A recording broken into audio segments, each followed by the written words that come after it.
আসসালামু আলাইকুম, কেমন আছেন সকলে? আমি ভালোই আছি।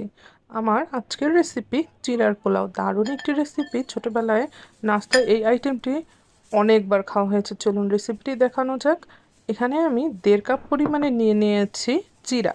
চিড়াটাকে চেলে তারপর ধুয়ে নিতে হবে। তো এবার আমি পানি দিয়ে ধুয়ে নিচ্ছি। আর এই যে এটাকে ধোয়ার একটা নিয়ম হচ্ছে, এটাকে কিন্তু খুব একটা বেশি নাড়াচাড়া করা যাবে না। হালকা হাতে এটাকে একটু নেড়ে চেড়ে 2বার ধুয়ে নিতে হবে, যাতে চিরায় কোনো ময়লা না থাকে। আর এরপরে ধোয়া হয়ে গেলে এভাবে একটা স্ট্রেনারে রাখতে হবে। আর এখানে দিয়ে দিতে হবে স্বাদ অনুযায়ী লবণ। এই লবণটা দেওয়ার কারণ হচ্ছে তাহলে আর চিরাটা ভাজার সময় ভেঙে ভেঙে যাবে না, আস্ত থাকবে। তো এই যে আমি এটাকে একটু নেড়ে চেড়ে মিশিয়ে দিচ্ছি। এবার একটা প্যান নিয়ে নিচ্ছি। প্যানে দিয়ে দিচ্ছি সাদা তেল। এখানে আপনারা চাইলে বাটারও ইউজ করতে পারেন। আর এরপরে দিচ্ছি পেঁয়াজ কুচি। পেঁয়াজটা যখন সামান্য একটু নরম হয়ে আসবে, তখন এখানে আমি 2টি ডিম দিয়ে দেব।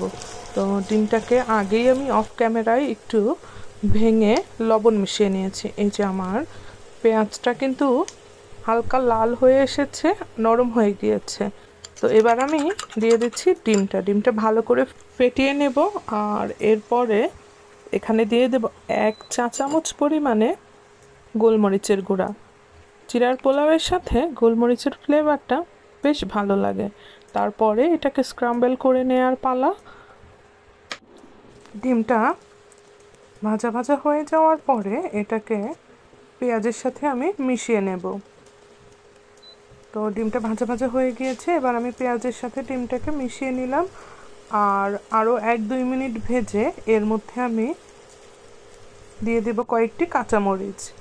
তো আপনারা যদি এটা বাচ্চাদের জন্য করেন তাহলে কাঁচামরিচটা চিড়ে দেওয়ার প্রয়োজন নেই।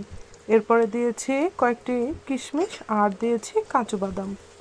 এরপরে এটাকে 1-2 মিনিটের মতো ভেজে নিয়ে এর মধ্যে দিয়ে দিচ্ছি কালারের জন্যে হলুদ গুঁড়া।